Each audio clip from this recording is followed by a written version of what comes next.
فیصل آباد کے ایک مشہور عالم دین، شیخ الحدیث و تفسیر، اہل سنت کے عظیم مناظر، عظیم قداور شخصیت حضرت علامہ پروفیسر سعید احمد اسد صاحب گزشتہ آخری جمعہ پڑھا کر 11 تاریخ کو واصل بحق ہوئے۔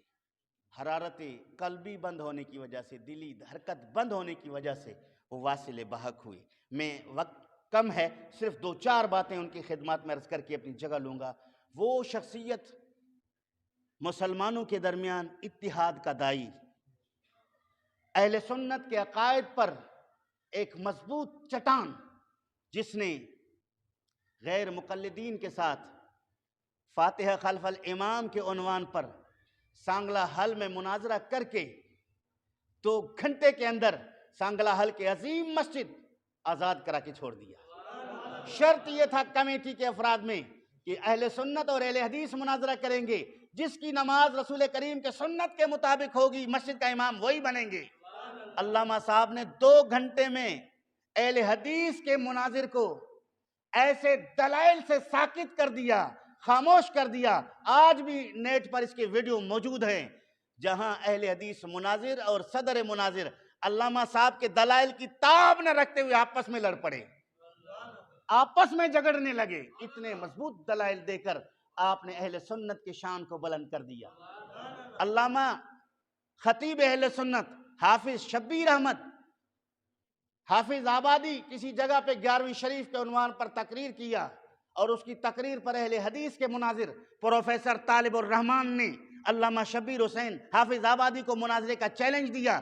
اسٹیج پر علامہ شبیر احمد عثمانی حافظ آبادی نے اس مناظرے کو قبول کیا، اور مناظرے کے لیے پروفیسر علامہ سعید احمد اسد صاحب کو بلایا۔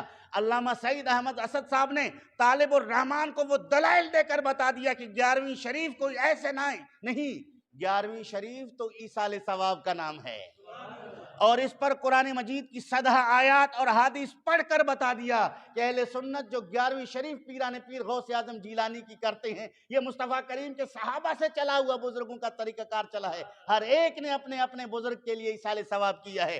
طالب الرحمان وہاں دلائل سے بالکل بے بس ہو کر اپنا بورا بسترا گول کر کے وہاں سے جانے لگا۔ ویڈیو آج بھی موجود ہے، آپ دیکھ سکتے ہیں۔ عزیزان گرامی، مماتی گروپ کے دیوبندیوں نے نبی کریم صلی اللہ علیہ وآلہ وسلم کو مر کر مٹی میں ملنے والا کہہ دیا کہ حضور معاذ اللہ مر کر مٹی میں مل گئے ہیں۔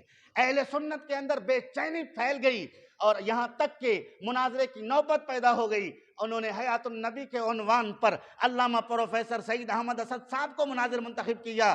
آپ نے وہاں نعمانی ہے، اس نعمانی کو، یونس نعمانی کو دن کے تارے دکھا کے بتا دیا مصطفیٰ کریم اپنے گنبد خضرا میں زندہ ہیں، حضور اکرم پر امت کے اعمال پیش کیے جاتے ہیں، اور اللہ رب العالمین کے پیارے محبوب صلی اللہ علیہ وآلہ وسلم کو جو مردہ کہے وہ زمین پر چلتا ہوا مردہ ہے۔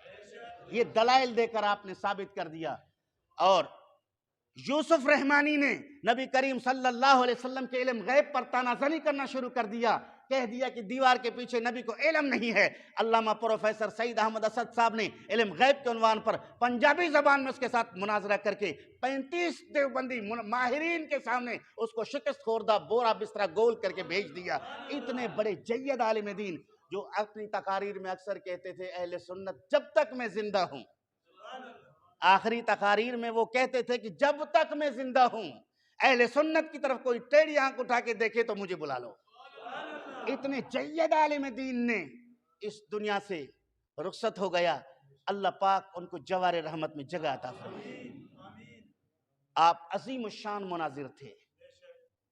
قرآن مجید کی تفسیر آپ نے تقریر میں بھی، تحریر میں بھی بیان کر دیا، اور حال ہی میں دورہ قرآن کا ایک عنوان انہوں نے طلباء اور علماء کی داخلہ کا فارم بھی شروع کر دیا تھا، لیکن اللہ کو کچھ منظور اور تھا کہ آپ کی خدمت میں جو شاگردی اس رمضان شریف میں دورہ قرآن سننے کے لیے ایک بہت بڑے زیادہ لوگوں نے فارم فل کرا دیے تھے، ان کو شاگردی اللہ پاک نے توفیق نہ دی، کسی اور عالم دین سے وہ مستفیض ہوں، اللہ تعالیٰ ان کو فیضیاب کرے۔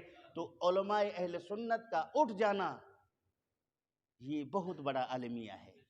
اہل سنت کے مدارس کا فقدان ہونا یہ بہت بڑا المیہ ہے. لوگ دین کی طرف توجہ نہیں، مدارس فقدان کی طرف ہیں، علماء کی قدر و قیمت نہیں ہے. جن علماء نے دین اسلام کی خدمت کی ہے وہ یکے بعد دیگرے اس دنیا کو چھوڑ کے جا رہے ہیں. اللہ تعالیٰ جل شانہ ایسے علماء کرام کا سایہ تا دیر ہمارے سروں پر قائم و دائم.